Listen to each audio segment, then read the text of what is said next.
Hey everyone, how you doing? This is Amon Green, Green Bay Packers all-time leading rusher, and you're watching Packers Total Access Live, your daily source for Packer content. Go Pack, go!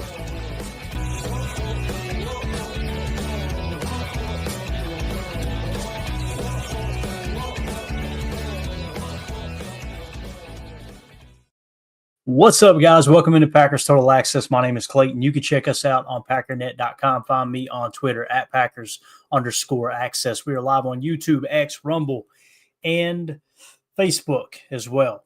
So any platform you choose, we're pretty much live there. You can also find this in podcast form. Just search Packernet Podcasts.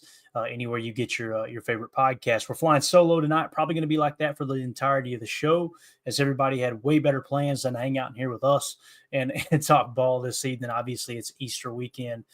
So once again, happy Easter to everyone who celebrates. And if you don't, appreciate you hanging out with us as well. Hopefully everybody had an awesome day. I see the chat's already filled up here. Man, a bunch of people in here. We got Monster Aggressor, Chris the Casual in, Holmes MD1, Clint, the armchair quarterback in the house. Good to see everybody. Way too many to mention. Larry, Mr. Larry in here. We got Prince, Holmes. Like I said, yeah, everybody filing in now. Pointer Doug. What's up, Doug? Good to see you, buddy. So we got a lot we could talk about, to be honest with you. If you guys got questions, I'm going to try to hit on them in the chat and glance back and forth. But you guys know how difficult it is to try to put together a show and read the chat at the same time. I know Monster Aggressor had one right off the bat here. Not really a question, but a comment. It said, yo, Clayton, we need to hit it out of the park this draft, as if we are competing this bad enough. Our division is stacked. We play some good teams this season. Yeah, listen, the NFC North is going to be stacked, I think, for a little while. Now, we'll see what happens with J.J. McCarthy. You know, everybody's just kind of assuming they're going to pick up right where they left off last year, they being the Vikings, obviously, without Sam Darnold. And, you know, I can understand both sides of the coin there. When it comes to Sam Darnold, because he's played like crap in other places. He played really good last year, and now they no longer have him. So got a first-year starting quarterback, man. Really a rookie quarterback. He has not seen any official regular season game time. I'm almost positive, right? So, you know, that's kind of up in the air. You got the Detroit Lions, who lost all those coordinators, right? Lost both their offensive and defensive coordinator. So we're going to see just how good their head coach, Dan Campbell, actually is. And, of course, you got Ben Johnson jumping ship from Detroit and going to Chicago. And we'll see how that comes together. I'll tell you what I'm really eager to see this year. Everywhere Caleb Williams has gone, he's held on to the football too long. You know, he took a bunch of sacks at USC, took a bunch of sacks in Chicago. They're trying to bolster the line. And I think that's the right way to go, right, is to build up that offensive line in front of Caleb Williams. Now, here's the problem. If you got a sack issue again this year, probably Caleb, right? And one thing that Greg Cosell has taught me, just listening to all of his different podcasts and interviews he's done, is typically, almost always, I mean, this isn't just like, yeah, more often than not, almost always, when a quarterback takes a bunch of sacks in college, they end up taking a bunch of sacks in the pros. So keep that in mind. And with that being said, I look at it a little bit different.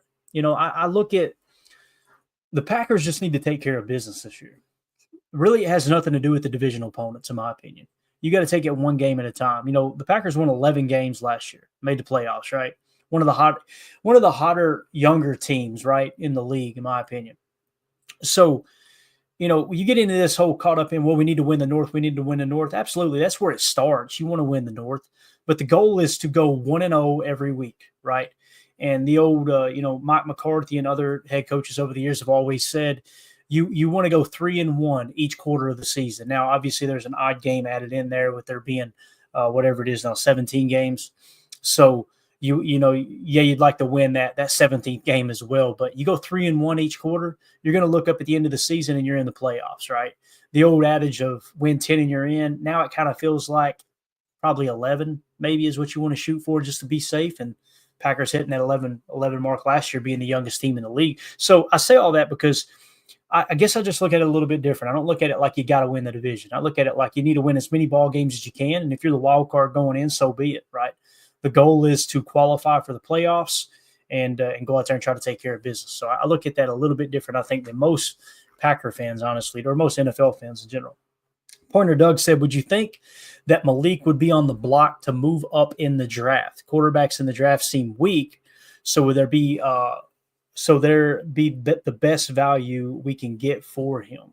The Malik Willis thing's interesting to me. I guess you could kind of group it the same way you would with the whole Jair Alexander situation. And what I mean by that is with Jair, you're going to have another shot to trade him if indeed they have decided, as the reports say, that they pretty much already decided they're moving on. You're going to have another shot to trade him for those teams that aren't able to secure a good enough cornerback in the draft, right? So immediately following the draft or on draft night, let's say a team goes in and they say, man, we need a starting corner.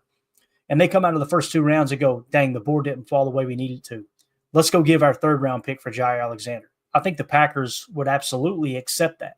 I think they probably would accept the 3rd round pick. You get into the 5th and 6th round, I think that's where they struggle. Now, that may change on draft night. If they get to the 6th round and they're like, okay, obviously people don't see as much value in Jair as we thought. Now we're willing to take a 6th round pick. That's different. But I think the peak of his value is going to be throughout the draft as these teams see their best cornerbacks come off the board, and not to their team, if that makes sense. So in terms of Malik Willis, I kind of look at it the same way. I don't see Malik Willis as a quarterback that teams across the league are looking at going, we would rather have Malik Willis over any quarterback that we got a 3rd round grade or higher on, right?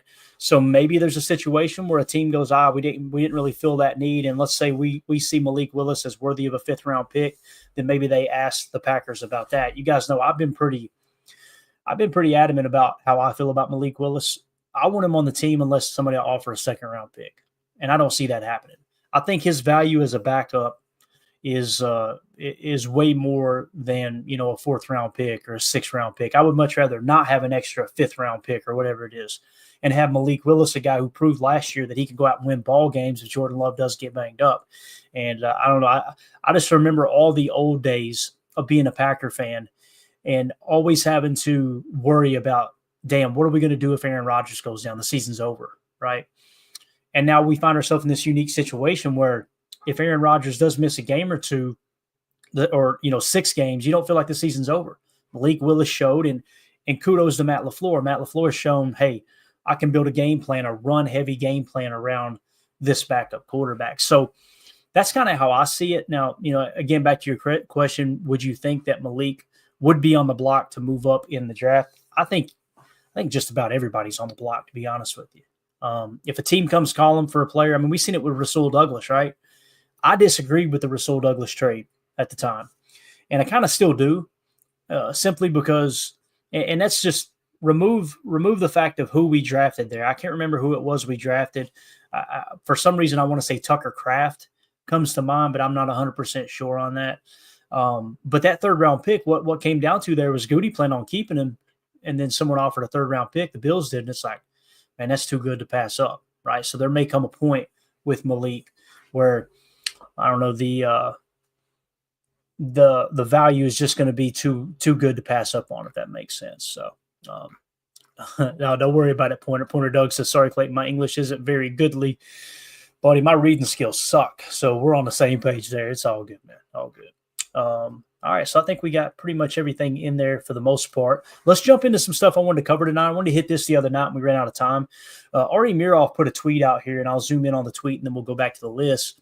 The NFL has updated its list of player attendees for the NFL draft in Green Bay. Quarterback Jackson Dart and defensive end or edge defender Mykel Williams are out, so they are no longer attending the draft. Cornerback Maxwell Harrison is in. So that would kind of make you think maybe there's enough draft buzz around Kentucky cornerback Maxwell Harrison to suggest, okay, he's going to be a 1st round pick. Now, does that mean Jackson Dart isn't going to be a 1st round pick? No, it doesn't.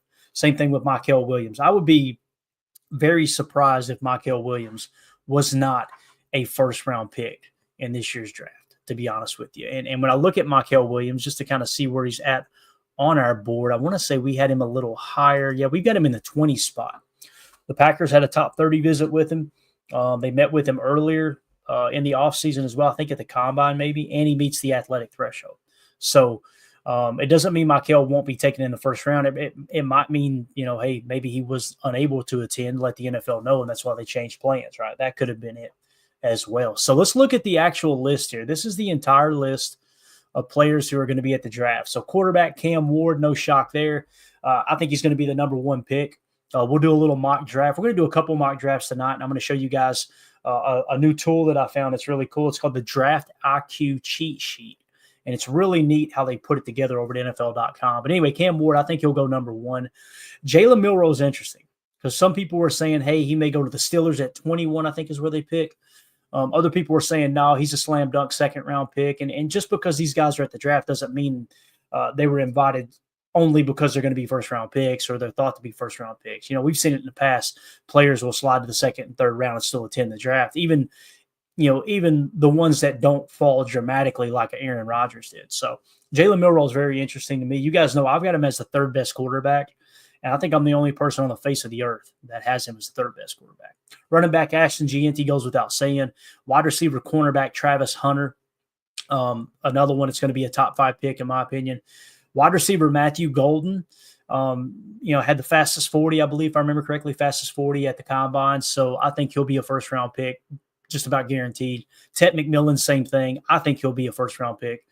Will Campbell, offensive lineman, whether he plays tackle or guard. I know there's a big – boy, people are arguing like hell on that the entire draft season.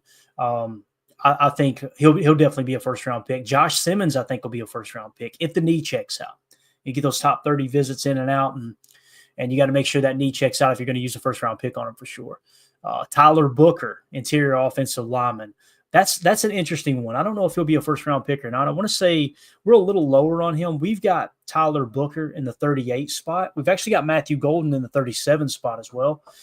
But again, with Matthew Golden, that 40 time is really going to project him higher than maybe some teams thought, before he ran that combine 40. Tyler Booker out of Alabama being an interior offensive line. I wouldn't be surprised if he makes it to the 2nd round. However, Daniel Jeremiah on his initial release of his big board, or top 50, I should say, he was 14th on his list. Dane Brugler had him at 18. And Kyle Krabs had him at 27. So maybe he is a slam dunk for a first-round pick. For me, I'm a little bearish on that, I guess you could say. Defensive end, Abdul Carter, slam dunk, top 5 pick, in my opinion. He definitely ain't going to make it out of the top 10. Defensive end, edge defender, Shamar Stewart. Shamar Stewart will be a first-round pick. There's no doubt in my mind. He's just got too many traits, too many tools. And I know he's a raw pass rusher, but I definitely think he'll be a first-round pick. Defensive tackle Mason Graham will be a first-round pick. That's a no-brainer. Linebacker Jahad Campbell. I think he will be a first-round pick, but with the shoulder injury, you don't know. He may slide to the 2nd. Cornerback Will Johnson will be a first-round pick. Now, whether he goes in the top 10 or not testing or not running the 40 at his individual workout the other day for Michigan, that's, he'll definitely be a first-round pick. The question is, will he be a top 10 pick? And then you got cornerback Maxwell Harrison we just talked about. And safety Malachi Starks. Malachi Starks, we've got him listed as a top safety in the draft.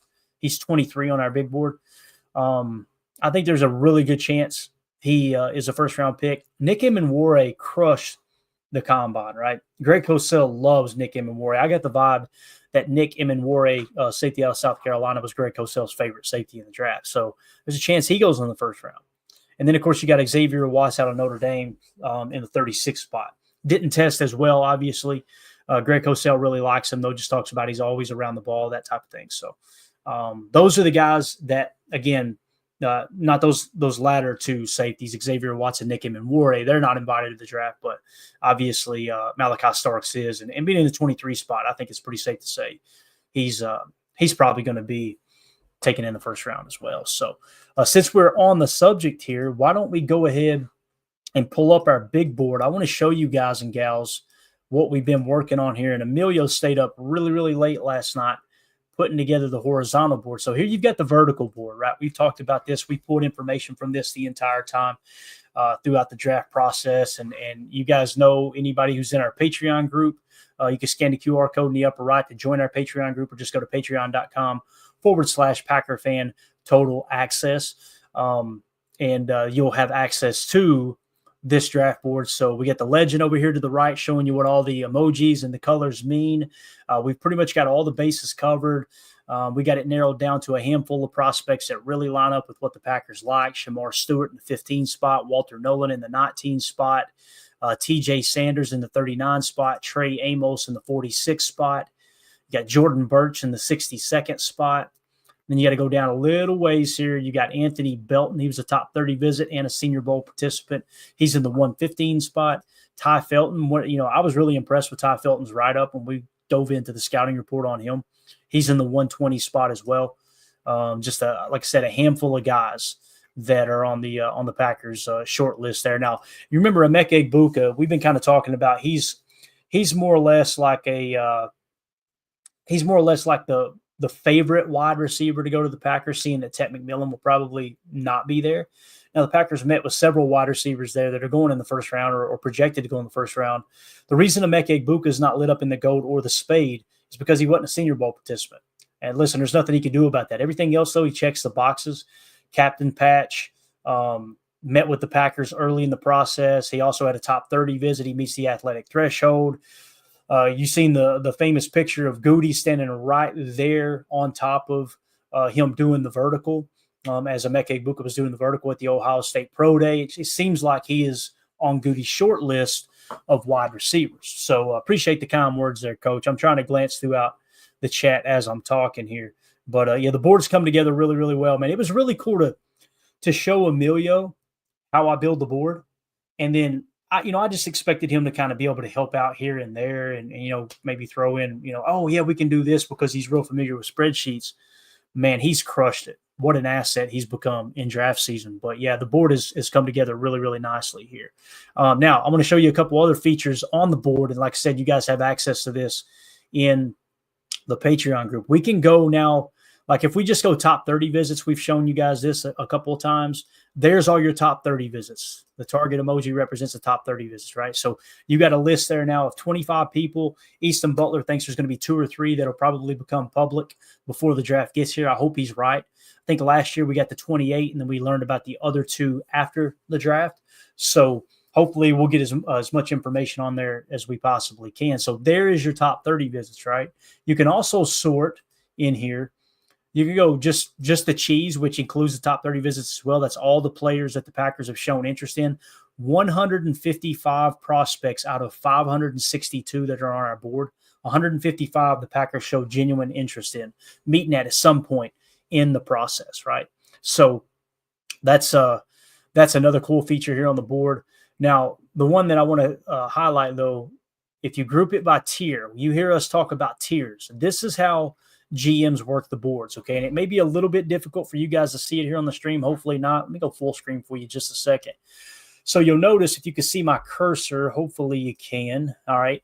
So you've got tier -5. That's tier 1, okay? That means anyone who has a -5 to a whatever it is, a negative 0.1, I think is what it would come down to, okay?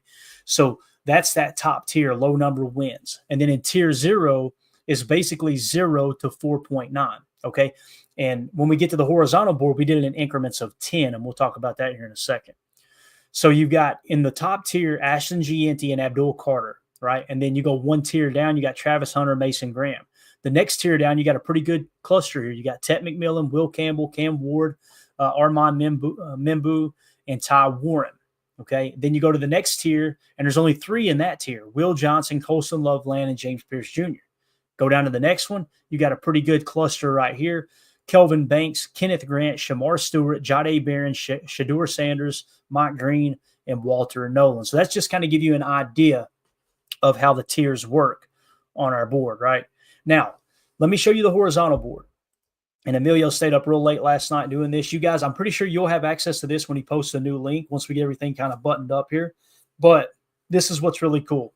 It's going to be hard to see, and I'm going to zoom in on portions of it, okay? And you'll notice on our live draft stream, by the way, make sure you're subbed to the channel. We will be in Green Bay, Wisconsin, hanging out at the draft, and then as soon as the draft starts, we will be doing a live stream back at the rental house that we've got, and just continuing the tradition of doing our live draft party type thing. So make sure you're subbed to the channel so you can get on that action.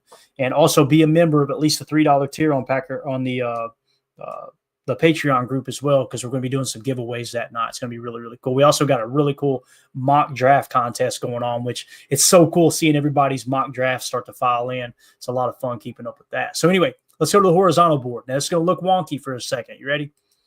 All right. There is the horizontal board. You're going, what the hell am I looking at, Clayton? Let me show you. I'm going to widen it out a little bit here, okay? As much as we can. And I'm going to zoom out just a touch. So what you do on the horizontal board is you put every prospect, right?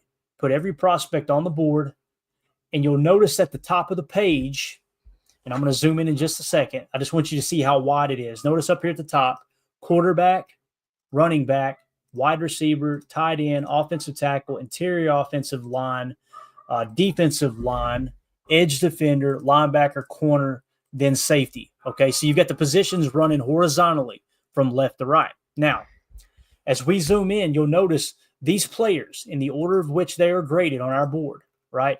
They are listed in that order, and we did tiers of 10-point increments on the horizontal board to make it pop a little bit more. Now I'm going to zoom in, okay? So let's go to the very top where Ashton Gianti is. As we zoom in here, you will see how you've got the positions listed, right? So in that top tier, you've got Ashton Gianti, and then, of course, you got Abdul Carter. And then the next tier down, from left to right, Cam Ward is your only quarterback in that tier. He's the top quarterback in the draft. Tet McMillan's your top wide receiver. Ty Warren is your top tight end. And notice how you got 2 offensive tackles in this tier. So if you're picking, right, and you want an offensive tackle, and let's say you're picking in the 6th spot, and both Will Campbell and Armand Mimbu are available on the board, you got to ask yourself, okay, Will Campbell has a slightly better grade at 7.0 as opposed to 7.3. You got to create what you call a cluster buster. All right, this is a small cluster. Which one? What's going to be the tiebreaker for these players? You know, for this case, just an example, I'm pretty sure Armand Mimbu, both of them, I think, have short arms. I could be wrong there. But notice that Will Campbell meets the threshold. Armand Mimbu doesn't. However, Armand Mimbu has a wrestling background. Will Campbell doesn't. Right? So you may want to go age. You may say, all right, which one's the younger of the two? And that'll be your cluster buster. That's what we mean when we say cluster buster on the show. Okay. Then you got Mason Graham at defensive tackle. You got Travis Hunter as the top corner in the draft. And listen, if you want to list him as a wide receiver, that's cool. We all know he can play wide receiver as well. I think the Cleveland Browns are the only team stupid enough to play him primarily at receiver as opposed to corner. That's just me personally. But if you want to put him at wide receiver, then it's him and Tet McMillan in that second tier, but the most valuable wide receivers in the draft. So if I zoom out just a touch here now real quick, and let's look at this next tier, you'll notice Shedeur Sanders pops on the board now, right? So he's in the next tier, quarterback. Then you got Colston Loveland, your next best tight end. You only got 1 offensive tackle in Kelvin Banks. Now look at the D tackles start to pop. Kenneth Grant and Walter Nolan are in that tier. So you got to make a decision. Which one do you like more? Kenneth Grant has the better grade, right? But if you look at Walter Nolan, he's in the gold and he's got the spade, meaning he checks all the boxes for the Packers. He was a captain. He visited with the Packers at the Senior Bowl. He meets the athletic threshold. You had him in for a top 30 visit, everything across the board. He's also, in my opinion, a better pass rusher than Kenneth Grant, and he is that true power 3 tech. Greg Cosell's words, not mine. Also, Dane Brugler's words, not mine. So you want someone who can rush with power out of that 3 tech. Walter Nolan, I think, is your guy. Now, Kenneth Grant, a little bit bigger dude, has an overall better grade on our board, so I can understand someone taking Kenneth Grant over Walter Nolan as well. Now, look at the cluster you've got in edge defenders over here. You got James Pierce Jr., Shamar Stewart, and Mike Green. All right. Now, when you look at those, we need to throw the purple box on Mike Green. I got to get with Emilio. We're going to put some color code in this to tell us even more information on draft night. And my goal is to have this printed off and laminated for everybody at our live draft stream, where we'll have one in hand. We can mark them off as we go, because we're going to be working the vertical board for you guys and gals on the live stream. It's just much easier to see. Okay. So when you look at these 3, James Pierce Jr., Shamar Stewart, and Mike Green, let's say all 3 of those are on the board when you pick at 23. And they're the best available, right? Well, James Pierce Jr. has the best grade. That seems like it'd be a slam dunk, right? Well, he's not as good of a run defender, and he's a little bit lighter. So that might be a cluster buster for you, right? Shamar Stewart checks all the boxes in terms of, Senior Bowl participant. The Packers love their Senior Bowl guys. 8 of their 11 picks last year were Senior Bowl attendees. They met with him at the Senior Bowl. He meets the athletic threshold, crushes the athletic threshold. We all know that, right? And a top 30 visit. So you may look at that and go, no, I would take Shamar Stewart over James Pierce because they're in the same tier. If James Pierce was one tier higher, you may go, I like James Pierce better because he's that much more valuable, right? So in an increment of 5, James Pierce Jr. would actually be graded one tier higher. But again, on the horizontal board, we're going to do it in increments of 10. Mike Green. Now, we all know Mike Green, I think, may be the best pass rusher in this draft, but boy, oh boy, does he got some personal stuff, right? So you got to be aware of that, and you've got to do your due diligence. You being, if you're an NFL GM, we're not in-house. We don't know. Goody may not even have him on his board. Goody may have him as the number 1 pick in the draft going, hey, bub, we did the research. I don't think there's any smoke to that fire, right? Or any fire to that smoke, I should say. We'll take Mike Green, right? He's got a wrestling background. He was a captain. But again, Shamar Stewart out of that cluster, he's the one who checks all the boxes. And listen, you guys know I've been pretty vocal. I'm not a big Shamar Stewart fan. I'm not. I don't like the idea of taking someone just because they've got the athletic traits as opposed to someone who maybe has, far better production in the NFL. If you go on over, you got a couple cornerbacks. Will Johnson out of Michigan with a 12.3, Jahdae Barron with a 17.7. When you look at those two, the Packers actually met with Jahdae Barron, and they did not meet with Will Johnson. Now, that's not to say just because they didn't meet with him, you would take Jahdae Barron over Will Johnson. But when you look at it, there's also injury concerns with Will Johnson. Jahdae Barron does not have injury concerns. You also see the V there, meaning Jahdae Barron's a little more versatile, right? A lot more versatile than Will Johnson, who's primarily an outside corner. Jahdae Barron has played outside and inside throughout his entire college career. So you got a little more versatility there. But again, Will Johnson, 12.3, that's significantly higher than Jahdae Barron, even though they are in the same tier. So I don't want to bore you guys and gals too much with that information, but I want to give you an idea of how the horizontal board works, okay? And that's exactly how it works. So again, if we zoom out, you're just kind of seeing that all zoomed in there. If we go all the way out now to look at the board, you can see just how much information is actually in here. I mean, it's all the way across the board, all the way down. Look how far it goes down, guys. We got 500 prospects in order on this horizontal board. I don't know how we're going to fit it on one sheet for draft night. So we're going to do our best, though. Anyway, that's just a look at the horizontal board. When you hear us talk about it, that's what we mean. And when we go back to the vertical board, we'll get it back to the normal size here. Bang, I believe that's about right. Actually, let's go on in a little bit more. Now back to the vertical board with the tiers of 5. It's broken down a little bit more. This is probably the board that we will work on draft night for the live stream. So hopefully that all makes sense. And everybody understands, what we mean now by the horizontal board. I had somebody ask me a question. They shot me a text.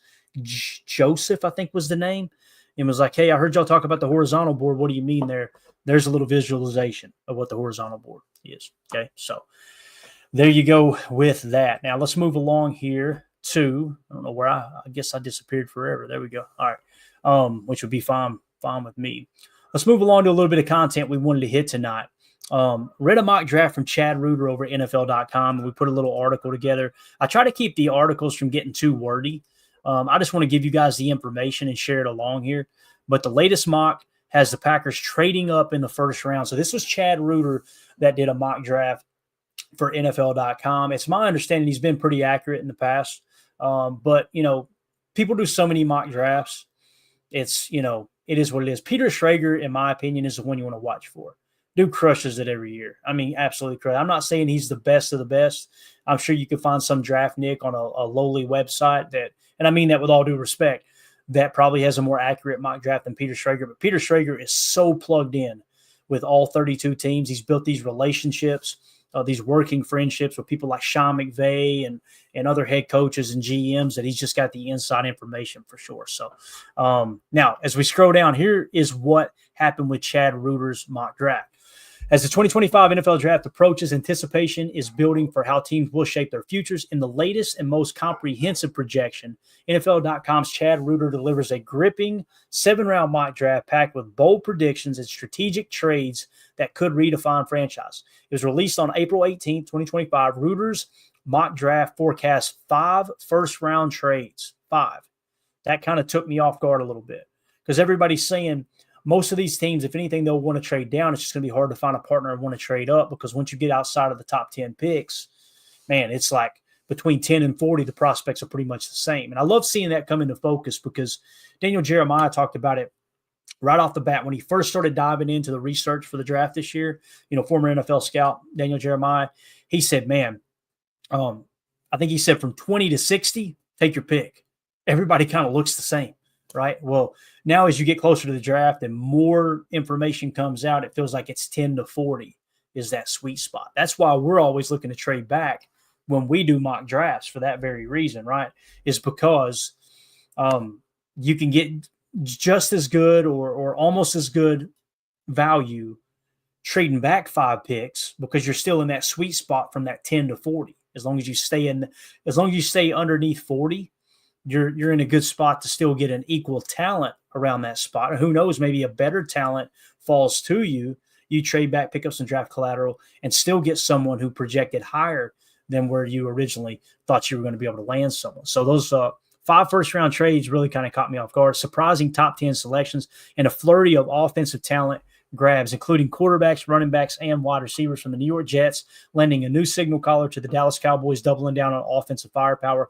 This mock draft sets the stage for a transformative weekend. So what I did was just focus on the Packers picks here, okay? And I just did the top 2. Now, I wanted to point this out, too. I don't know if you guys can see this or not, and I'll try to zoom in enough. This is really cool on NFL.com. My eyes are going cross trying to zoom in enough here. I apologize. So it's just got a ton of information. This is kind of like it's called the mock draft tracker for the Packers. And it shows first round trade up likelihood 3 out of 5 stars. So they think there's a decent chance the Packers could trade up in this draft just based off of how the mock drafts have fallen and aligning with the Packers' needs. First round trade down likelihood is actually 2 out of 5 stars. So they feel like there's a better chance of the Packers trading up than down in the first round, okay? Albeit it's not 4 or 5 stars. So, take that as you will. Quarterback need, obviously, projected star being Jordan Love, only 1 star. So I love how they just did that quick breakdown. Do we think they're trading up? Do they think they're trading back? And do they need a quarterback, right? And if you'll notice, you've got the mock draft tracker right here, like it's showing Chad Reuter on April 18th had wide receiver Emeka Egbuka. Mike Band, I think it is. Yeah, Mike Band on April 14th had him taking Jahdae Barron. I'd be okay with both of those. Lance Zierlein on April 1st says Savone Revel Jr. Would be the pick for the Packers at 23. Matthew Golden got picked by the Packers, according to Eric Edholm, back in March 28th. Derek Harmon, defensive tackle, was chosen by Charles Davis on March 27th. Will Johnson, cornerback, was taken by Bucky Brooks on March 25th. And then, of course, Maxwell Harrison was taken by Daniel Jeremiah back on March 18th. So you want to key in on the latest information. In this case, Chad Reuter saying the Packers are going to take wide receiver Emeka Egbuka.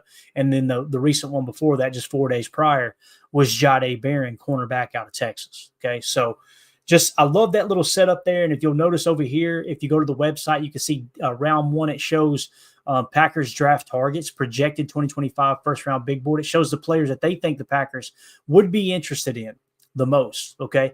Those players are Will Johnson, Ted McMillan, Jahdae Barron, Derek Harmon, Kenneth Grant, Donovan Ezaraku, and Gray Zabel. The only one I would push back on right there is Donovan Ezaraku, because if I remember correctly, and I want to double check real quick, I'm going to keep the board off the screen, but I just want to make sure I'm not getting him mixed up with someone else. I want to say Donovan Ezaraku, yeah, he does not meet the athletic threshold for the Packers. So that's the only one out of that list that I go, that'd probably be a little bit of a reach in the first round. Even in the second round, maybe Goody goes away from that athletic threshold, though. That's definitely could be the case, right? So I thought that was a really cool little screen grab they had. And then they got some cool little charts, things like that, off-season activities. Just a really, really cool setup. So with that being said, back to the article, all right? It says, with the Green Bay Packers holding prime draft positioning, Reuter's mock draft offers an intriguing glimpse into their strategy to bolster a roster already showing playoff promise. In this analysis, we'll zero in on the Packers' first and second round approach, dissecting the players Reuter projects to land at Lambeau Field, from addressing key defensive needs to potentially adding dynamic offensive weapons for Jordan Love. Green Bay's selections could set the tone for another deep postseason run. Let's unpack how Reuter envisions the Packers navigating these critical early rounds to solidify their contender status. So what he did was he traded up to pick 19 to take Emeka Egbuka. And I know some people see that and go, whoa, I don't want to do that. I would rather not too. And you guys know I like Egbuka. We were on Egbuka before it got real popular, right? And it's just simply because we looked at the measurables, we looked at the things that Goody likes, we looked at our PFF big board. He's listed at better value than pick 23. That checks the box, right? He meets pretty much all the thresholds other than the Senior Bowl, which he can't control that he wasn't at the Senior Bowl. So with that being said, it made a lot of sense. Now trading up to 19, me no likey that, Jan, right? I would rather, if he is taken, okay, great. Let's just take the best player available when we're at 23 or potentially trade back like we talked about. But, however, if Goody has a high enough grade on Egbuka, this may make sense. If the Packers were to trade up to 19 with Tampa and take Emeka Egbuka, then we know Goody had a damn good grade on Egbuka.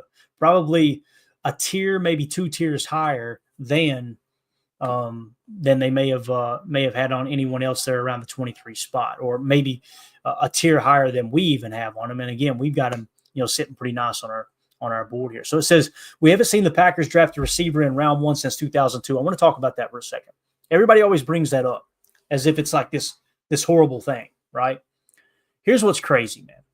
When you look at the Packers, the receivers that the Packers have drafted in the first round, they've only drafted 3 in the first round. Javon Walker was 2002, right? I think we could all say that was a bust. I mean, they had him for a few years. He held out for a contract. I remember Brett Favre speaking out about that and that being a big nasty thing. He ends up playing somewhere else for just a couple more seasons. It seemed like then he was out of the league. So I think it's safe to say Javon Walker was a bust. But before that, guess who the other 2 receivers were that they took in the first round? It was Sterling Sharp, Hall of Famer, and James Lofton, Hall of Famer. I say that because the Packers don't see the wide receiver position that valuable enough to reach in the first round like you would for an edge defender, a quarterback, a tackle, a defensive tackle. It's funny because I have people push back all the time on the fact that I actually had somebody in the YouTube comments earlier this morning that said, you guys need to do better research. It's obvious that wide receiver is like a top tier importance. I'm kind of paraphrasing. I'm going, but you may believe that. And we can agree to disagree, but you're also disagreeing with Bill Walsh. How many Super Bowls did he win? You're also disagreeing with Bill Belichick. How many Super Bowls did he win? You're also disagreeing with Bill Parcells. How many Super Bowls did he win? Right? You're also disagreeing with Michael Lombardi, a former NFL GM, spent his whole football life in the NFL, and now he's the GM at North Carolina. Still weird hearing college football teams have GMs, but that's the day we live in, right? All these people, Ted Thompson, same thing. How can you say that, Clayton? Because Ted Thompson never pulled the trigger on a wide receiver in the first round, did he? So it's obvious he's not willing to reach for that position because he knows it's not that important. I'm not saying it isn't important, but you want to build through 3-tech or defensive tackle in general, edge rusher, tackle, specifically left tackle if possible, and quarterback. Those are the 4 cornerstones of your team, along with a head coach that knows exactly how the hell he's going to use all of those assets that are given to him. So you can disagree with that whole talk that wide receiver isn't that important, but you're also disagreeing with the brightest football minds in the history of the game. I didn't make that up. I didn't wake up one day and go, you know what? I'm smarter than everybody else. I don't think wide receiver is important. I read that in about a half a dozen books and listening to podcasts and audio books of people who have written, it's essentially the autobiography of Bill Walsh, right? In those books is where I uncovered maybe I'm putting too much value on the wide receiver position. So that's how I got to that point. Just giving you a little background there. So anyway, In a bold move, all right, we talked about that. To secure game-changing talent, the Green Bay Packers traded up to the 19th overall pick, selecting Ohio State wide receiver Emeka Egbuka, the 21st ranked prospect on our PTA big board. Egbuka, known for his crisp route running, reliable hands, and explosive playmaking ability, represents a dynamic addition to Jordan Love's arsenal. This strategic trade-up underscores Green Bay's commitment to bolstering their offensive firepower, aiming to elevate their passing game and keep pace in the high-octane NFC North. So wanted to mention that. And then, of course, the little write-up on him says, we haven't seen the Packers draft a wide receiver in round 1 since 2002, but we did see them move up in round 2 for Christian Watson 3 years ago. With the top cornerbacks no longer available in this mock, Green Bay swaps a 3rd pick for a 5th. So they gave up a 3rd, got a 5th back, traded up from 23 to 19 to nab Emeka Egbuka. All right, so that's their justification of selecting a receiver there. So let's see. This is a great question. IROC says, but does a wide receiver or a nose tackle get us closer to a Lombardi? See, that's the thing you got to look at, right? Kenny Clark last year, we heard about it all year long. Kenny Clark is washed, right? Kenny Clark's done. It's, there's a lot of touch spying going on. That's why I gave a little bit of grace. But let me ask you this question. Let me ask you that question this way, all right? Think of the great team. Let's think of the Packers' last 2 Super Bowl teams, okay? Who was the top receiver for the Green Bay Packers when they won in 1996? Some would say it was Andre Rison, right? Well, they went and got him off the scrap heap, if you'll remember. Some would say it's a young Antonio Freeman. Okay, cool. I can't remember if Robert Brooks was healthy that year or not. I know he got hurt one year, and it's a long time ago. So Freeman, Solder says Freeman. Let's go with Freeman. Now, would you consider Freeman a Hall of Famer? Would you consider him an All-Pro, like a regular All-Pro top player, right? When you look at it and go, okay, in 1996, which one was more valuable to the Green Bay Packers? You guys remember they had the number 1 defense that year? They get swept under the rug all the time, right? They had the number 1 defense in the entire National Football League. Antonio Freeman, if that's the receiver we want to use, or Andre Rison that nobody else wanted in the league and we went and got, or Gilbert Brown. See what I'm saying? Also, someone else who played defensive end and also kicked inside to 3 and 4 at times, Reggie White. So which one was more valuable to the Green Bay Packers? Meaning, if you took that player off the team, if you took one of the players off the team and left the other, do they still win the Super Bowl? I don't think that defense is near as good against the run or the pass, to be honest with you, without Gilbert Brown. It damn sure isn't without Reggie White, who played very versatile on that defensive line, right? As opposed to Antonio Freeman. I feel like if Antonio Freeman, a young Antonio Freeman, wasn't available, they still have a legitimate shot to win that Super Bowl. Now, let's fast forward to 2010, the last Super Bowl the Packers won, right? Who was the top receiver that year? Because I'm pretty sure they had the best defense that year, too. They definitely had a top 3 defense that year because that's when it really popped for Dom Capers, right? Greg Jennings. Would you consider Greg Jennings this all-world player? How come when Greg Jennings left the Packers, he did nothing anywhere else, right? And by the way, Greg Jennings, 2nd-round pick, right? Who anchored? I love it. This is just how my mind works. It's just so simple. I'm an idiot. You guys know by my accent, I'm an absolute moron. So I try to break things down as simplistic as possible. What's the blueprint for winning a Super Bowl? Who was the defensive tackle for the Green Bay Packers? It was B.J. Raji. Who had a pick 6 from the defensive tackle position in the NFC Championship? B.J. Raji. Who anchored that 34 jam front all year long? B.J. Raji. What else did they have at edge? Clay Matthews. Both of them first-round picks. That's how I get to the point where it's like, okay, if wide receiver is best available, yeah, I'm good with it, man. I have no problem. If Ted McMillan's there at 23, run the damn card. Run it, right? But this whole idea that you better reach to get a receiver, got to have a receiver. Guys, we had a good passing game last year. We didn't get beat by the Eagles because we didn't have a rookie wide receiver that is deemed a number 1 receiver. How much of an impact is a rookie receiver going to make his first year in the league anyway, right? But boy, oh boy, if you can go get you somebody in the trenches, 3-tech, edge defender, someone that I prefer a 3-tech because I feel like we've got edge defenders. That's just me personally.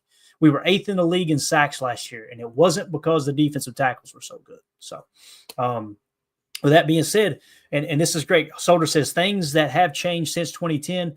Wide receivers are more ready to play out of the box. The contract structure for wide receiver is higher. Rules favor throwing the ball. Correct. Now, let me ask you this. Who won the Super Bowl last year? It was the Philadelphia Eagles, right? What was the Philadelphia Eagles' strength in their game last year? It's a common theme. Which is more important? If you took A.J. Brown off the Eagles, right, do you think they still win the Super Bowl? I think there's a good shot. But if you take Jalen Carter out of the middle of that defensive line for the Eagles, there's a far less shot of them winning that Super Bowl, in my opinion. Also, the running game, right? They had a good offensive line. They focused on running the ball, controlling the clock, that type of thing. A.J. Brown's a great receiver, although there are rumors that he may be traded. Hopefully, I don't think that's true, but I just seen that come across earlier, right? The other thing, there you go, bingo. You hit it right here. MG Toe Legends nailed it. Rush with 4. When you can hit home with 4, you can have 7 in coverage. That's what causes a team like the Packers to struggle. And by the way, when you get down by a couple scores, do you think a number 1 receiver is going to be the difference in you getting back in that game? It's probably not, because what's going to happen? Teams are going to start to play a shell, and they're going to force you to go underneath anyway, right? And again, this is just how my football mind fires. So there you go, man. And I love this, Greg Rice. This cracks me up, man. I don't mean any disrespect. If they never score, you never lose. Hit the nail on the head. And as I'm reading, I'm thinking, you're probably thinking, well, if we never score, we never win, right? I thought that's the route you were going. But you're right, man. When you put pressure on the other team like that defensively, things change. Things change big time. And again, I'm not saying wide receiver is not important. I'm simply saying this whole idea that we've got to reach for a receiver, I just can't subscribe to. But we're going to continue this conversation on the other side. I plan on doing 1 hour. But boy, oh boy, this is fun. And you guys are lively in the chat. I'm trying to glance and keep you guys involved. I apologize if I'm not doing enough. But we'll continue this conversation on the other side for hour 2. For everybody listening on the pod, we appreciate you. We'll see you over there in just a second. For those of you listening on the pod, I did it myself. All right, there you go. Let me make a quick little note here. I apologize. Let me get into this. All right, just to know where I left off. Okay, so again, I didn't plan on going that far with the receiver talk, and I want people to understand. I'm not saying it's not important. I'm just simply saying it should not be the top priority, me personally. But let's move it along here. The second pick that the Packers made in this mock was JT Tuimoloau. I think I'm saying that name right. Obviously, Ohio State edge defender. When I seen that at first, guys, I thought, I feel like he's a little lower on our board. I haven't mocked him to the Packers much at all at 54, right? And this kind of blindsided me a little bit. And then when I got to digging and put this in the article here, with the 54th pick, Chad Reuter has the Green Bay Packers bolster their defensive front by selecting Ohio State edge defender JT Tuimoloau, a standout ranked as the 44th best prospect on our PTA big board. Tuimoloau's blend of power, agility, and relentless motor makes him a high-value addition at this stage, offering the Packers a versatile pass rusher to complement their defensive scheme. This selection signals Green Bay's intent to fortify their trenches, providing a steal at pick 54 to disrupt opposing offenses in the NFC. I know, I completely understand that we have a whole lot of Ohio State haters that watch the show, because anytime I talk Ohio State, I get roasted sometimes with the comments. And I can appreciate the passion for people not liking specific teams. I grew up hating specific college football teams as well. But with that being said, I want the best football players for the Green Bay Packers. I could give a rat's ass who they played for. I don't care if they played for Podunk University, Valdosta State, doesn't matter to me. I want the best football players. You know, the team that I probably hate the most right now, being a Notre Dame fan, it's probably USC. And Caleb Williams really helped kind of stabilize that hatred for USC. As a Kentucky fan, you really like to root against Florida, the Florida Gators, because for so long they just kicked us all over the field. But man, Elijah Badger late in the draft, give me that dude. Give me him, right? I can't think of anybody right off the bat for USC. That's pretty cool. I dogged them without even planning it.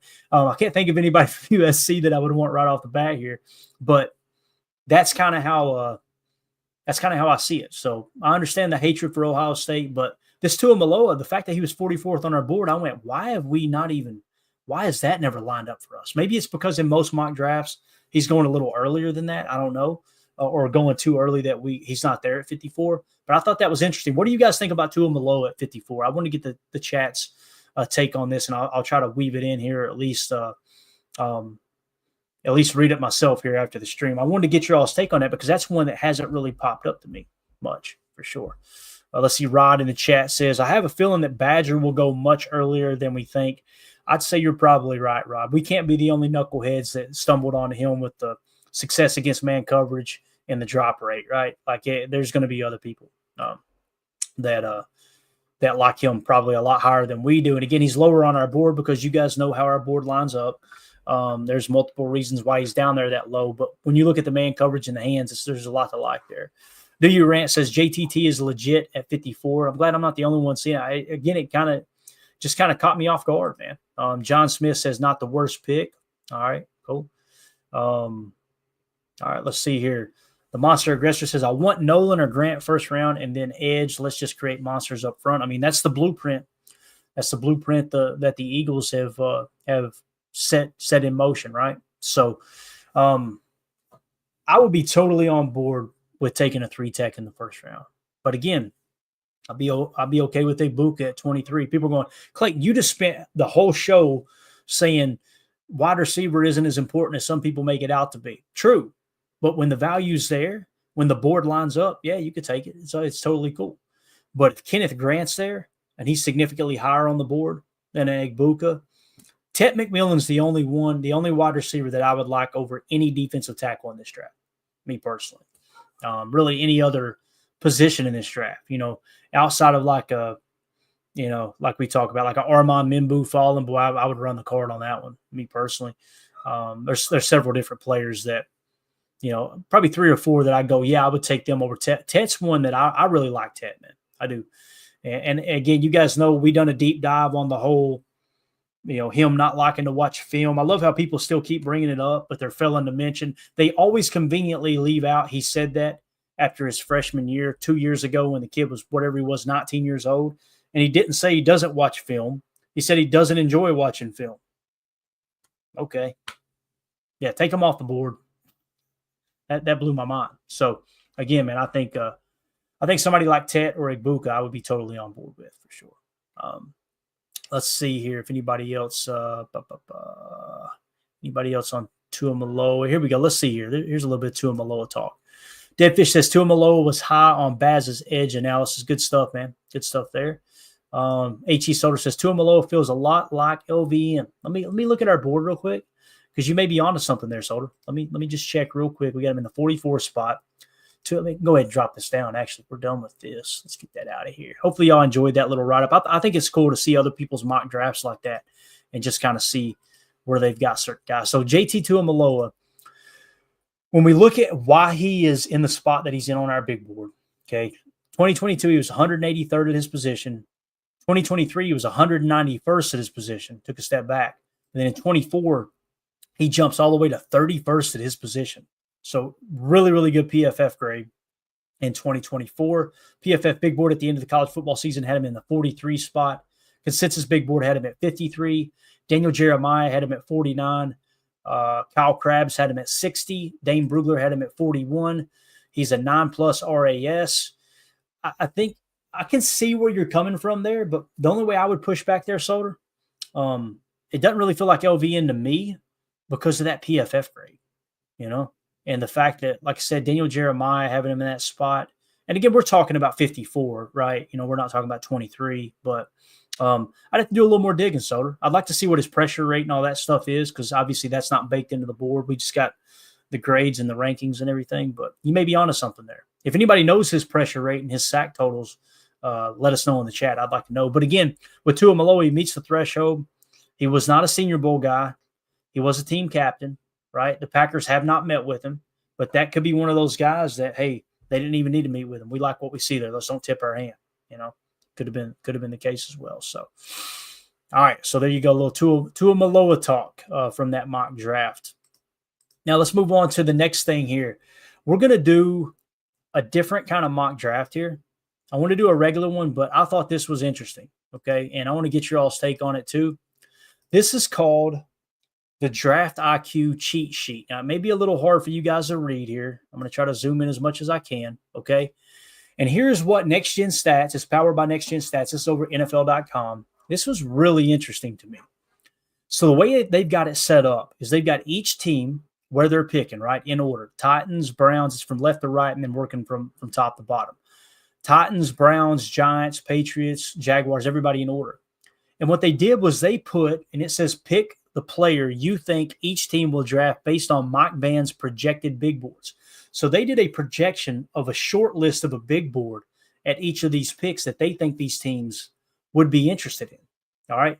So with this specific mock draft here, and again, I know it's not technically a mock draft, but it kind of is.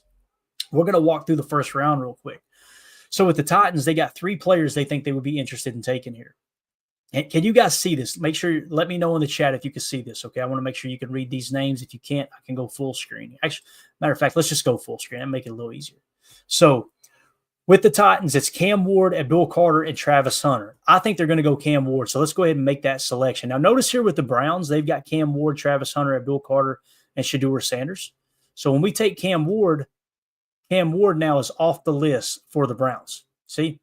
So now it updates their mini big board in going to the next pick. So now with the Browns on the clock, it's between Travis Hunter, Abdul Carter, and Shedeur Sanders, okay? I don't think they're going to take Shedeur Sanders. If it were me, I would go Abdul Carter if I was Cleveland. But Travis Hunter seems to be linked to them more than any other team that I've seen here recently. So what I'm going to do is we're going to go Travis Hunter right here. So now Travis Hunter is off the short list for the Giants. So now you've got Abdul Carter, Shedeur Sanders, and Mason Graham potentially to the Giants. Now listen, the Giants met with Shedeur Sanders, had him come out and work out for him, if I remember correctly. That doesn't mean they're going to take him. I think Shedeur Sanders is going to drop a little bit. So let's say it's between Abdul Carter and Mason Graham. If I were the Giants, I would go Abdul Carter here. So now Abdul Carter comes off the short list for the Patriots. So now with the Patriots on the clock at pick number 4, again, just to recap, Titans went Cam Ward, Browns went Travis Hunter, Giants went Abdul Carter. So now with the Patriots, Will Campbell, Mason Graham, Armand Membu, Jalen Walker, Josh Simmons, and Tet McMillan are the choices. Now, they just went out and got – who was the receiver they got, guys? Was it that knucklehead that was in Minnesota for a little bit? Who was the receiver that the Patriots just picked up? I'm going to take a drink here for the voice goes. Trying to think of who it was, and his name's escaping me right now. I should know it because I can still see him.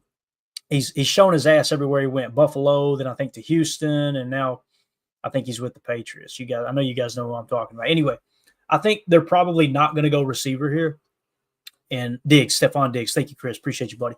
So it's Abdul Carter, Shedeur Sanders, and Mason Graham here, right? Or I'm sorry, Will Campbell, Mason Graham, Armand Membu, Jalen Walker, Josh Simmons, Tet McMillan. I don't think they'll go Tet McMillan here. Now, who's their new head coach? Mike Vrabel, former defensive guy. He believes in the trenches big time. So not having access to my board at the moment, just looking at this, I'm going to say that he's going to go with Mason Graham, defensive tackle. Okay, it would either be him or Jalen Walker, who he's listed as a stack backer here, but everybody's saying he's going to be an edge rusher in the NFL. I just don't like him that much. He'll drop a little bit on my board. It's kind of how I see him. So we're going to go Mason Graham. Well, let me ask you guys this. Should we go offensive lineman for the Patriots? That's the question, right? Because if we go offensive lineman, they need somebody to protect, obviously, Drake May up there. So it's either between offensive lineman or defensive tackle. Which would you guys choose? I need it quick, too. First one to mention it, that's what we'll go with. Do we go O-line for the Patriots, or will we go with Mason Graham here? And we'll go quicker here in a second. I just want to get these top 5 or 6 right. United Base says, I think New England will go O-line. Soder says defensive tackle. Next one breaks the tie. Guys. O-line or D tackle here for the Patriots. Because I can see an argument for both. All right, we'll go D tackle there. Chase Green says D tackle. So let's go Mason Graham for the Patriots. All right, so now he comes off the short board for the Jaguars. So now the Jaguars' top choices are Will Campbell, Ashton Gianti, Jalen Walker, Kelvin Banks, and Armand Membu. Got kind of the pick of the litter there amongst tackles. Okay, we'll keep this real simple. I'm going to go, and it's interesting to think. You've got Mr. Duval himself, right? Who's taking over down there. Let me give him a shout out real quick. I think we can do this. I believe we can. I think we can. Let me give him a little shout out. Duval. All right. So offensive mind, right? Liam Cohen, right? I could see him going offensive line here. So I'm going to go Will Campbell for the Jaguars here. Okay. So we'll go Will Campbell, whether he plays tackle or guard. I think he can play tackle. That's just me personally. I know many people don't like the arm length. So the Raiders are going to choose between Ashton Gianti, Armand Membu, Shedeur Sanders, Jalen Walker, or Will Johnson here. Pete Carroll's the new head coach out there, right? Loves defense. There's only one defensive player actually two defensive players on the board here. Go Will Johnson or Jalen Walker. I'm going to go Will Johnson here with the Raiders. All right, so the Raiders are going to take Will Johnson. So now the Jets are on the clock. Armand Membu at tackle, Ty Warren at tight end, Shedeur Sanders at quarterback, Jalen Walker at linebacker, all right, or edge, I should say. So when you look at the Jets, I'm going to say that they're going to go with I don't think they'll take a quarterback. I think they like Justin Fields at least to try to give him a legit shot to do something special there. I'm going to go Jalen Walker here to continue to bolster that defensive prowess up there, which, obviously they got their new defensive-minded head coach. Name's escaping me right now. I'm looking at all these names. I can't think of it. Former defensive coordinator for the Detroit Lions, right? So we'll go Jalen Walker. Carolina Panthers, Mykel Williams, Ted McMillan, Jahdae Barron, or Shamar Stewart. This is kind of tough here. I'm going to say that the Carolina Panthers are going to go Ted McMillan here. All right, they're going to try to get Bryce Young a big wide receiver target there. Okay, so now we're on to the Saints. This is where I think Shedeur Sanders could potentially go. Now, they don't pick again in the first round, but many people think they'll trade back up in the first to try to get him. So if Shedeur Sanders is going to come off the board, it may be right here. When you look at the injury concern they have with their quarterback now, with Derek Carr and that shoulder. So really what it comes down to is Shedeur Sanders, Jackson Dart, Mykel Williams, Shamar Stewart, or Ty Warren. Okay? That's a tough one. I'm going to say that the Saints are going to go Shedeur Sanders here. Okay, I'm going to say he's coming off the board right now. Next, you got Chicago, Ashton Gianti, Kelvin Banks, Ty Warren, Armand Membu, Mykel Williams, Omarion Hampton. They've been building the offensive line throughout the offseason, but many people see that and they go, okay, they're not going offensive line. They just spent a bunch of money on offensive line and free agency. Remember when the Packers spent a ton of money in free agency to get Zadarius Smith and Preston Smith and drafted Rashawn Gary as well? It means it's at the forefront of their mind. I think they're going to go offensive line here if they don't go Ashton Gianti. So I'm going to give them Armand Membu here. Breaks my heart because I think Membu's a hell of a player. Now let's move on to the 49ers. Mykel Williams, Shamar Stewart, Jahdae Barron, Mike Green, or Kenneth Grant. I think that the San Francisco 49ers are going to go – I think they'll probably go Kenneth Grant here, boys. That's what I would go with anyway. All right, now the Dallas Cowboys, Ashton Gianti, Matthew Golden, or Mykel Williams. Matthew Golden has been linked to the Packers here a lot. I could see Ashton Gianti. If I were the Cowboys in this position, I had to pick between those three players. It sounds silly, but I'm going Ashton Gianti because they've already got CeeDee Lamb. Dak Prescott's kind of, hey, look, his back's against the wall. You get him a running game as well. Ashton Gianti, to me, looks like a generational running back. That's what we're going to go there. Next, we got the Dolphins. We'll try to go a little quicker here. The Dolphins, the choices are Kelvin Banks Jr., Malachi Starks, Josh Simmons, and Nick Emenware. All right. I kind of feel like they need an offensive tackle, seeing that, their offense seemed like it took a step back in the second half of the season last year. And, Tua with the concussion issues, I could see that being the route they go. I could also see them going safety, but I'm going to go Kelvin Banks Jr. here, tackle for the Dolphins. Next, you've got the Colts. They could get the best tight end in Ty Warren, Josh Simmons tackle, Colston Loveland, or Gray Zabel. They lost their center in free agency, if I remember correctly. I'm almost positive they lost their center. Now, maybe they got another one lined up. I don't know their roster well enough. Regardless, Gray Zabel could play on the interior there as well. If they do need a center, I would definitely go Gray Zabel. So why don't I just do that let's just do it. Let's go Gray Zabel here for the Colts. I could see that being a good pick there.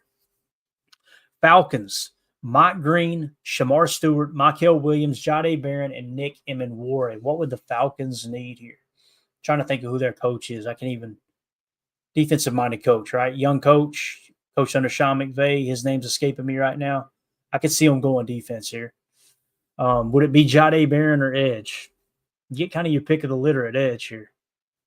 I'm going to say this is where Mike Green comes off the board. He's really high on our board. I know there's personal issues, but when you do mock drafts, you can just say, okay, we refuse to take them, right?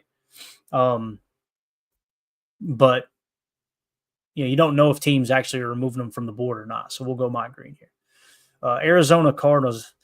Daryl, I don't know who you calling goof, bro, but chill out, man. Don't be in there insulting people, all right? That's how you got put in time out the other day. You called somebody a liar. Just chill. It's all good, man. We're all friends here. Have a good time. Take a sip. Relax, all right? There's nothing that drives me crazier than I'm about to go on a damn soapbox.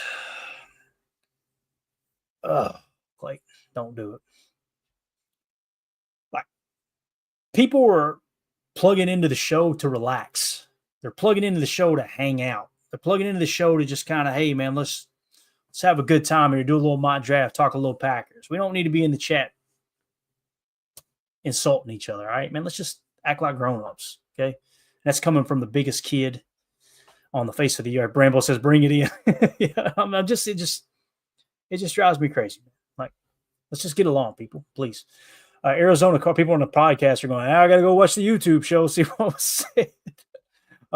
Arizona, Mykel Williams, Jahad Campbell, or Tyler Booker. All right. With the Cardinals there, Jahad Campbell's intriguing. Tyler Booker's intriguing. Mykel Williams is probably the position of more importance. Seeing that they got linebacker listed, I imagine that is a need for them. They've been known to take a hybrid linebacker. Isaiah Simmons they drafted very early, albeit I know it's a new regime and everything. It kind of just feels like that's something the Cardinals would do. Let's say Jahad Campbell goes right here. All right? Let's go Jahad Campbell here. Y'all cracking me up in the chat. I got to stop looking at it. We're never going to get through this. Cincinnati Bengals, Mykel Williams, Derek Harmon, Shamar Stewart, Malachi Starks, and Walter Nolan. The common theme we're seeing here over the last, 8 or 10 picks, guys, it's literally been Mykel Williams and Shamar Stewart on every list. So it kind of feels like I could see a scenario where those two guys drop to the Packers at 23. I don't know if I like that, to be honest with you. But with the Bengals and Trey Hendrickson's future still up in the air, it sounds like they may still trade him. So if that's the case, let's take one of those two edge defenders there.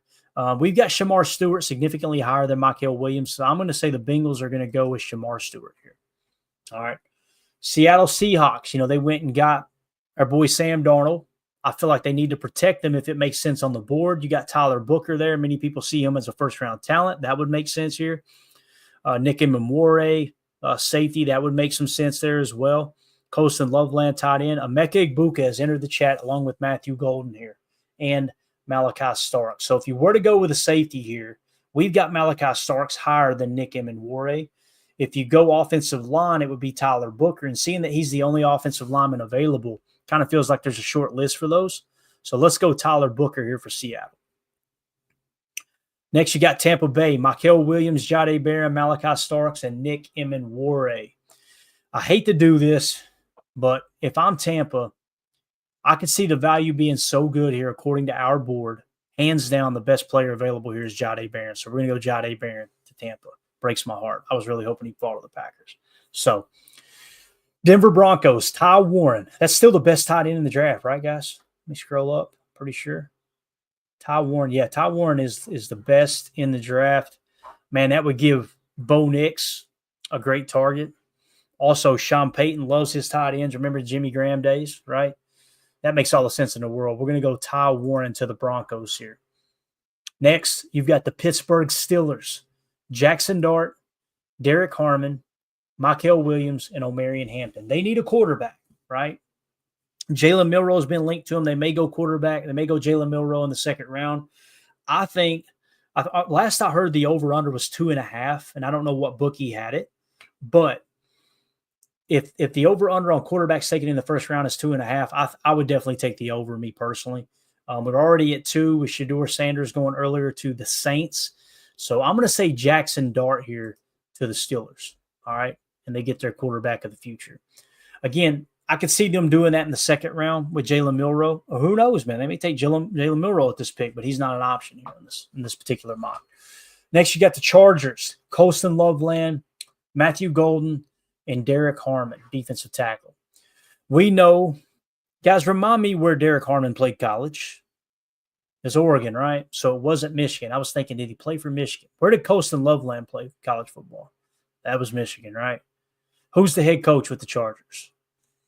That's right. Jim Harbaugh, right? So I could see this being Colston Loveland here, right? So let's go Colston Loveland. Jim Harbaugh is going to get his tight end back from Michigan and Colston Loveland. I think that's a good pick for them. That also gives their franchise QB another target.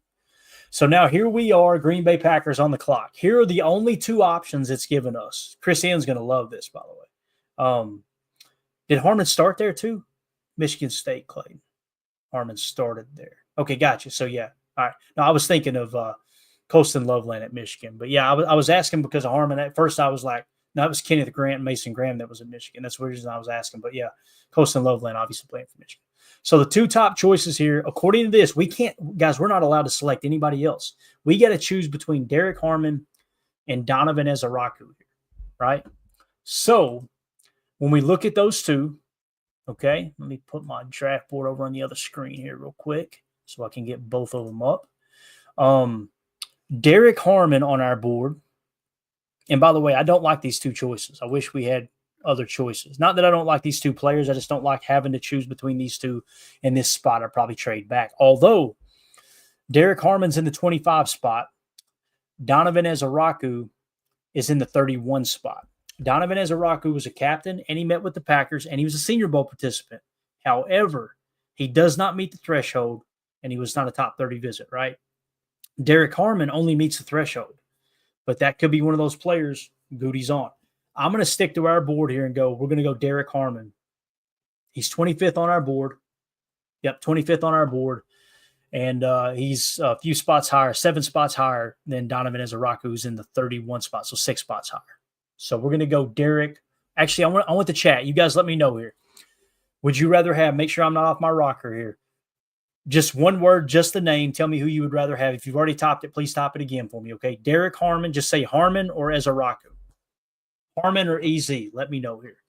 Who would you take in this spot? Looks like we got Wes Robb says Harmon feels the bigger need. Got it. So that's his vote there. Yeah, look at Deadfish says Walter Nolan shows up on the Buffalo pick at 29. Yeah, it's a great point. Again, we do these exercises to kind of learn. All right, that's showing they're maybe going a little later, right? Eric Sutherland says Harmon. United Bates says Harmon. Rod Jen says definitely Harmon. John Smith, Harmon. Pointer Doug says Harmon. Soder says I like the Vikings list better. Yeah, that's interesting, isn't it? With the next pick, it's Nick Emmanwori, Malachi Starks. I know we don't like them, but you'd have Derek Harmon, Maxwell Hairston, and Savone Revel. I don't think it'll let me pick one of those guys. If we do, it may pick them for the Vikings, you know? And they probably got it to where you can jump around. Everybody's saying Harmon here. Look, I knew Chris was going to say Ezaraku. Chris, if Ezaraku hits in this draft, guys, we will never hear the end of it from Chris Ian because he has been standing on the mountain for Ezaraku. And again, I don't think he's a bad prospect. He's just a little bit lower on our board than we like, right? So, yeah, I'm with you, though, Soder. I kind of like the Vikings choice there better. I probably still go Derek Harmon, although Savone Revel, if Savone Revel was an option for us here, he's in the 26th spot for us. Derek Harmon is 1 spot higher, so you can make a little bit of a case for Savone if he is healthy. And again, Goody knows that, we don't. But the chat has spoken. We're going to go Derek Harmon, defensive tackle. There we go, boy. That struggled a little bit. That worried me. All right, next you get the Vikings. So the Packers, again, we take 3-tech Derek Harmon, one of the best pass rushing defensive tackles in this draft. I like it. I would be totally on board with that. Next you get the Vikings. Nick Emenware, Malachi Starks, Maxwell Harrison, and Savon Rebel Jr. If I am them, I'm taking the best safety on my board, and that's Malachi Starks. Nick Emenware is a physical freak, but Malachi Starks is significantly higher. He's in the 23 spot for us. Okay. Now I want to say Greg Cosell, he got a 7-point bonus. Nick Emenware did from Greg Cosell, so he likes him better than Malachi Starks. There's no doubt. But again, Malachi Starks being higher on our board, we're going to go Malachi Starks here for the Minnesota Vikings. Group him up with their aging safety room, and maybe he can learn a couple things from that group up there. Has played well for so long. Next, you got the Houston Texans. Emeka Egbuka, Josh Simmons, and Matthew Golden are the picks here. But I wish if Egbuka had been available for us there to take in this little exercise, he would have been in the 21 spot. That hands down would have been our pick, no doubt about it. So just keep that in mind. We're going with the short list that they provided based off their information. So with this pick here, who's higher, Matthew Golden or Egbuka? It's definitely Egbuka. However, Josh Simmons, I want to say, is higher than Egbuka. I could be. Nope, Josh Simmons is lower than Egbuka. So we're going to go with Emeka Egbuka to Houston. Obviously, they just lost Stephon Diggs to the Patriots. So they're going to replace him with Egbuka. I think that'd be a good pick for them. Next, you got the LA Rams. You got Matthew Golden, Maxwell Harrison, and Azare Thomas. So obviously they think they have a cornerback need there. Azare Thomas or Maxwell Harrison. I want to say Maxwell Harrison is significantly lower for us. Azare Thomas is a bit of a reach for us here as well. He's in the 65 spot. So I'm going to go Matthew Golden here for the LA Rams. So you're seeing a couple receivers come off the board here after we picked at 23. All right, up next, you got the Baltimore Ravens. Nick Emenware, safety, or Donovan Ezaraku. Nick Emenware, hands down the better player. We're going to go with him. Detroit Lions, the choices are Donovan Ezaraku, Nick Scorton, Donovan Jackson, or Maxwell Harrison. This is a good little case study here. Donovan Ezaraku is in the 31 spot for us. Nick Scorton is in the 34. Donovan Jackson, I do not know where he's even at on our list. Significantly lower, obviously. And then Maxwell Harrison's lower. So this is definitely your boy Donovan Ezaraku here going to the Detroit Lions. I know it breaks your heart there, Chris Ham. I apologize, sir. Washington Commanders up next. You got Mykel Williams. Notice how Mykel Williams wasn't on that list, but Donovan Ezaraku was. That's interesting, right? Like, why do they have them linked there? Because, like, with Mykel Williams, let's see where Mykel was in the 20 spot. We probably would have taken Mykel over Derek Harmon. I don't know. It's close enough. Same tier, it looks like. 5-point increment tier, as we showed you guys earlier. I probably still would have went Derek Harmon there. So in this case, we're definitely going Mykel Williams for the Washington Commanders. Their defensive, great defensive mind up there in, God, what's his name? Dan Quinn gets another great player there. Buffalo Bills, they only got one choice. This is easy. Walter Nolan. Man, that makes me mad. Would love to have had the shot to get Walter Nolan. That would have definitely been our pick. We would have taken him because he's 19 on our board. You guys see, the one thing we've learned here, I'm just going to talk about this for just a second, is Walter Nolan was available on the board, and this exercise says the Packers should not have taken Walter Nolan, right? Or maybe they wouldn't have taken him. However, our board was screaming, take him. Now, remember, that's not just he's got a high grade on our board. Top 30 visit,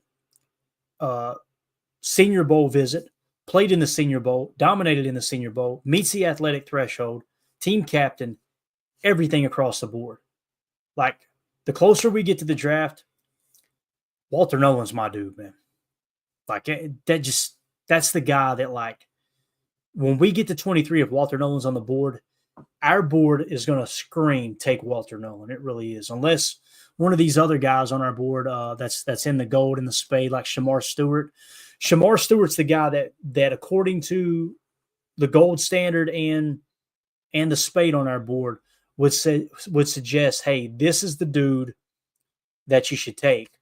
But I think Walter Nolan is more day one ready than a Shamar Stewart who's still got to learn to rush the passer, you know? So love this exercise. This is fun.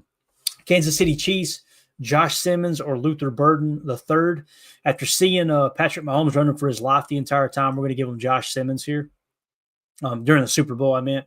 And then, of course, the Philadelphia Eagles are going to choose between Nick Scorton or Mason Taylor, tight end. That's really, really interesting because could they use another offensive weapon, seeing how bolstered up that defense is? If it comes down to Nick Scorton or Mason Taylor, Nick Scorton on our board is sitting in the 34 spot, and Mason Taylor is in the 42 spot. So we're going to go Nick Scorton here to the Eagles. I think that will be a solid pick for them. So there you go. That's how it felt. I thought that was really interesting. Hopefully you guys didn't think that was boring, but just to kind of see based off of next gen stats, right? And it's pick the player you think the team will draft based on Mike Band's projected big boards, kind of saying these are the players that make the most sense for these teams, right? So really, really, man, Margin Cron out of control. Don't look at the chat, guys. So, geez, Pete. Based off of the short boards, right, that they projected for each of these teams, here's how the first round would fall, okay? And how we would have picked based off of our board combined with that short list. Number 1 pick to the Titans, Cam Ward. Number 2 to the Browns, Travis Hunter. Number 3 to the Giants, Abdul Carter. Number 4 to the Patriots, Mason Graham. 5 to the Jaguars, Will Campbell. 6 to the Raiders, Will Johnson. 7 to the Jets, Jalen Walker. 8 to the Panthers, Tet McMillan. 9 to the Saints, Shador Sanders. 10 to the Bears, Armand Membu. 11 to the 49ers, Kenneth Grant. 12 to the Cowboys, Ashton Gianti. 13 to the Dolphins, Kelvin Banks. 14 Colts, Gray Zabel. 15 Falcons, Mike Green. 16 Cardinals, Jahad Campbell. 17 Bengals, Shamar Stewart. 18 Seahawks, Tyler Booker. 19 Tampa Bay Buccaneers, Jahdae Barron. 20 Ty Warren to the Broncos. 21 Steelers take Jackson Dart. 22 Chargers take Colston Loveland. 23 the Packers get Derek Harmon. 24 the Vikings get Malachi Starks. 25 the Texans get Emeka Egbuka. 26 Matthew Golden goes to the Rams. 27 Nick Emenwari goes to the Ravens. 28 the Lions get Donovan Ezaraku. 29 the Commanders get Michael Williams. 30 the Bills get Walter Nolan. 31 the Chiefs get Josh Simmons. And 32 the Eagles get Nick Scorton. So very, very interesting to see how that plays out, man. So again, I think it's gonna shake out a little bit different on draft night for us, hopefully, because I think we're going to be surprised when we look at our PTA big board when we go into the draft. I think you're going to see 2 or 3 players that are going to be available that we like better than Derek Harmon. Albeit, if Derek Harmon is the pick, I would have no problem with it at all. So. There you go. All right, United Bates, you are the man, sir. I'm sorry I overlooked that. I was looking at the regular chat and didn't see it. He gifted 20 Packer Fan Total Access memberships here on YouTube. So you guys will go into the next giveaway. However, we are doing a giveaway tonight. We'll go ahead and knock that out. So obviously we don't have time to put those guys and gals on the list. But Bates, thank you so much for that dono and hooking some people up with some memberships here, man. Y'all ready to do a little giveaway? A little Sean Ryan autographed rookie card giveaway here. Somebody give me a number in the chat from 1 to 10 so we can shuffle this thing up and nobody says it's rigged. All right. Help me out here. Give me a number from 1 to 10 so we can shuffle this thing. You're welcome, Coach. As everybody listed in there says, thanks for going solo, Clay. Hey, you're welcome, man. I always love getting in here talking ball with you guys. It's always a blast for me. Didn't plan on doing 2 hours, but hey, man. It worked, right? Looked like the first number that came in was Bates at 8, Deadfish with 8. Surely y'all don't. Clint Armchair Quarterback said 8 as well. So surely Eric Sutherland doesn't really think it's rigged, right? Anyway, let's shuffle this thing 8 times since multiple people said 8. All right, good to see you, Eric. Hopefully family's doing well, buddy. I meant to ask you that the other night. Hopefully everything's going good there, my friend. Well, let's shuffle it real quick before we do it. So we're going to shuffle this thing 8 times. 1, 2, 3, 4, 5, 6, 7, 8. Well, they hit the ads as soon as you start pushing buttons on here, don't they? All right, so the autographed rookie Sean Ryan card is going to go to That's where Tim says big money, no whammies, right? Hey, H.E. Solder, my man. H.E. Solder, it's rigged. Eric said it's rigged, sir. I'm pretty sure we'll have no problem finding Solder. He's very active in the Patreon group. So let's spin it a couple times just in case he wants to. I don't want to put him on the spot, and I ain't going to put him on the spot. He's in here. You won. That's it. We're not going to spin it again. Solder, do me a favor, man. Send me a DM in the Patreon group, okay? And we'll get a good place to mail that to, man, whether it's a P.O. box or address, whatever, okay? Just hit me up in there with the DM, and we'll get you that autographed Sean Ryan rookie card. And again, just another way for us to give back to those who are supporting the channel. I know Solder is a $10 member on Patreon, something you don't even have to do. You don't get anything extra for it. It's just him being generous to the show. So that's awesome that he won there, man. All right, guys, that's it. You can hear the voice. It is going fast. So I'm going to go ahead and end the stream. Appreciate y'all hanging out with us. We'll be back again. I think I'm going to go live tomorrow night. I know it's Easter, and I expect a light crowd in here, and that's totally cool. But if everything, we have family up fairly early after church and everything, so we're going to be hanging out most of the day.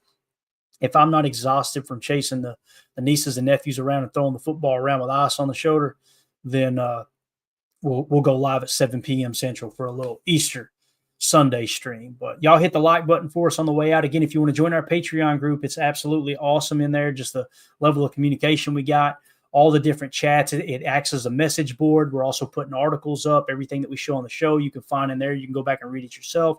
We're putting the Chalk Talk episodes up.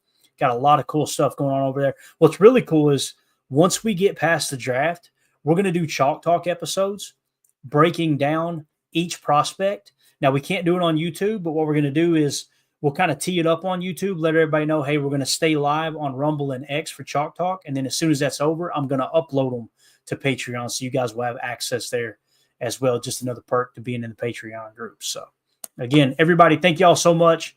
Really, really appreciate you hanging out. Rod has a question here. Did you say you were posting your horizontal board too? Yes, we are, Rod. Emilio is going to button that up. He's got date night tonight. So when he gets that buttoned up, we're going to share that link as well. So we're already over. Did I close my board out? I did not. Let me show you. If he is able to do it like we're talking about, let me put it on the screen and explain where you can find it when he does put the link up here. And he'll explain it again, but this will just kind of give you an idea here, Rod. If you'll notice at the bottom down here, at the very bottom, see how it's highlighting at the bottom? You'll see draft board. That's the vertical board. And then if you go to horizontal, that's where the horizontal board is. So you can just click back and forth. Emilio was able to put 2 sheets into one file. Hopefully that transfers over. So, yeah, that's what we'll do there. Eric Sutherland with a little update here. I assume you're okay with me reading this. I know people were concerned there. He says, boys, slowly coming around and getting better. Thanks for asking, Clayton. Hey, man, thank you, Eric. You're the man, dude. You're the man. Don't know if you're going to be at the draft or not, but anyone who's going to be at the draft, it's going to be awesome. Love to meet up with you guys and gals. Our plan is we're going to be at the draft all 3 days hanging out, and then when the draft goes live, we're going to go back to the rental property and do the live stream. But we'll be hanging out for probably 3 or 4 hours at the draft during the day. I know Ryan's going to be there, I think, on day 1, Ryan Schlip with Packernet. So we'll post in the Patreon group and in other places too, I'm sure. Hey, let's meet up here. Just a quick little meet and greet, hang out, nothing formal. We'll probably be hanging around, eating a brat, watching people run the 40 and fall on their face, that type of thing. So look forward to meeting everybody there. Anybody who's going to be there, just know we will be at the draft for sure. So Deadfish is a horizontal board generated off of the main board. It is by grade. That's correct, sir. So now I put some extra RAS scores in earlier. So we got to go back through and make sure that those transferred over to the horizontal board. Emilio's going to kill me for it, but I'm trying to get all the RASs in. We're down to like pick 200 or something. But yeah, where they land vertically on the horizontal board is determined by that grade, which comes off of the original vertical board. That makes sense. So that's how they line up for sure. So, all right, guys, that's it. Voice is gone. Appreciate y'all. Again, everybody in the chat. Bates, thank you for the dono there, man. You were awesome in gifting those memberships. We'll get those guys and gals on the wheel next week. We'll see y'all tomorrow. Hopefully, if not, forgive me, it is Easter, but we'll try to do a stream tomorrow night. If not, then we'll see y'all Monday. And man, the draft's here. I can't wait. It's going to be absolutely awesome. Y'all have a wonderful evening. As always, let's go out and be the change we want to see in the world. Go back. And we gone. We out. We're out. Bye, guys.